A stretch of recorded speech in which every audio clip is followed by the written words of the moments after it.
What's up, YouTube? Today we're going to be discussing your pre and post track day to-do list. So for those of you who are unaware what to do before and after your track day, we're going to be discussing that today. I'm here to help you guys, so just keep watching.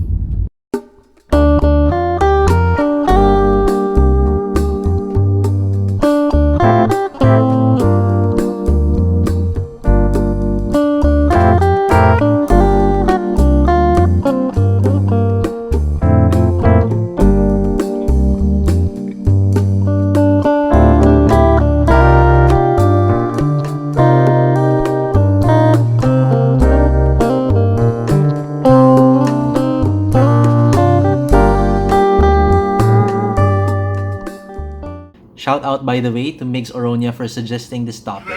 I also want to say thank you to those who have been watching vlog number 1 and have been supporting my channel, especially to those who gave the video a thumbs up and have subscribed to my channel. You guys are awesome and I hope you keep supporting me.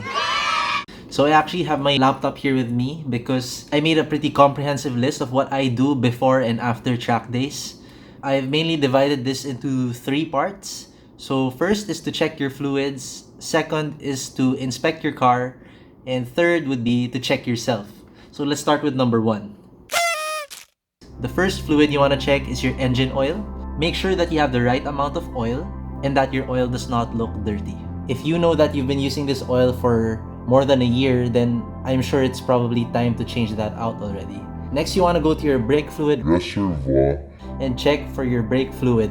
Check the level, make sure it's the right amount, and at the same time also check the color. If it looks dirty, then it's also time to change that brake fluid.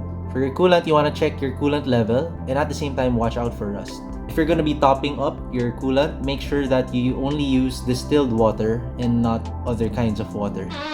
Shout out to my friend Jared, by the way, who gets rust everywhere around this car. I hope you're listening. After checking these fluids, you want to inspect underneath your car and also inside the engine bay if you're experiencing any leaks. You could be changing these fluids into fresh fluids, but if you have a leak, then that's also gonna create a lot of problems for your car.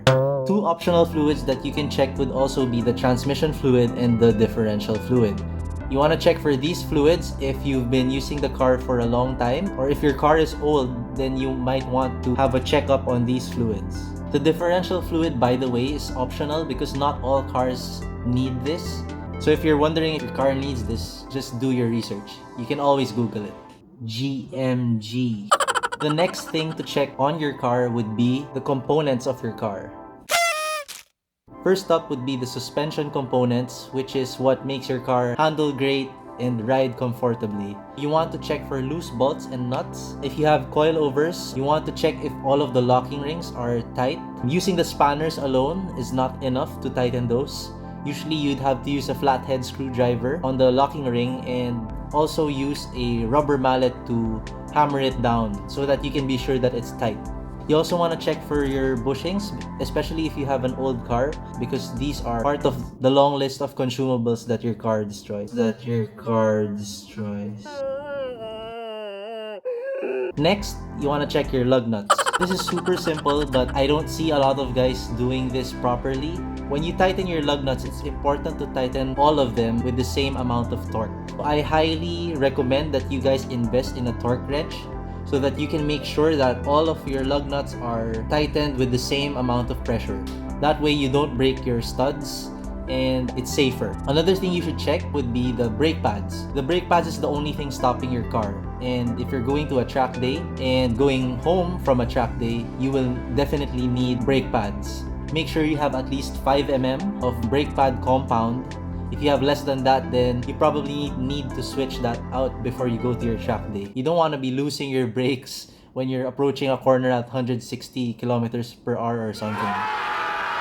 While you're checking your brakes, you also want to check your rotors. Old rotors tend to have cracks. They look like hairline cracks. You also want to check for warps. Now, if you don't know how to check for warps, just drive your car around and try to brake pretty hard. If you feel something that's wobbling, then chances are that your rotors have already warped, which causes the pads to actually skip when they come into contact with the rotor. That means the rotor is not flat anymore and it's...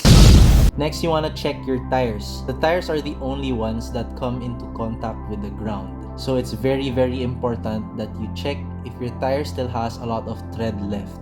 If you start seeing the things that look like strings coming out of your tire, you should not use that for a track day, nor should you use it for street use anymore. You also want to check for deformity. Here in the Philippines, there's a lot of potholes on the road. Chances are you've gone through a couple of potholes pretty badly, whether it's in EDSA or C5. Check your tire for some deformity. If you see that it's not safe to run with that tire anymore, change that out for a new one. By the way, don't buy cheap tires. I've heard a lot of bad stories from my friends that the sidewalls actually break and sometimes they cause accidents. Don't cheap out on tires.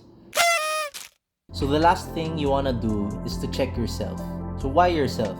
If your car is running perfectly fine, but the driver is not perfectly fine, then everything is useless. Because as a driver, you're gonna be slacking off. You're not gonna be able to use your car to its 100%. I know you can be excited, but try to find a way to sleep early. Get a good amount of rest because it helps a lot with your focus. Next, before you go to a track day, do your homework. For example, Clark International Speedway. What you can do is go to YouTube and search some videos of Clark International Speedway and how the good drivers drive their cars around it. This helps a lot with visualization and how you will actually perform when you get to the track. You're gonna be learning a lot faster if you actually did your homework compared to someone who just went to the track and doesn't know what the track looks like and is just starting to learn the layout.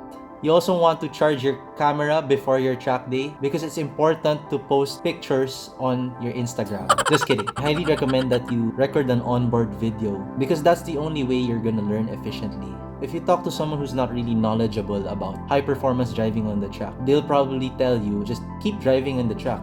Go to the track, pay your 3,500 and spend the day there. Just keep driving and driving and driving and you'll eventually be good. Well, that is super wrong because that just follows the logic of practice makes perfect. That is a totally wrong logic. Practice doesn't make perfect. Practice only makes permanence. You're making your mistakes permanent. So that's where the onboard videos come into play. Once you have your onboard videos, you can analyze them after each track day, and for the next track day, for sure you'll know what to change. That's how you get better as a driver.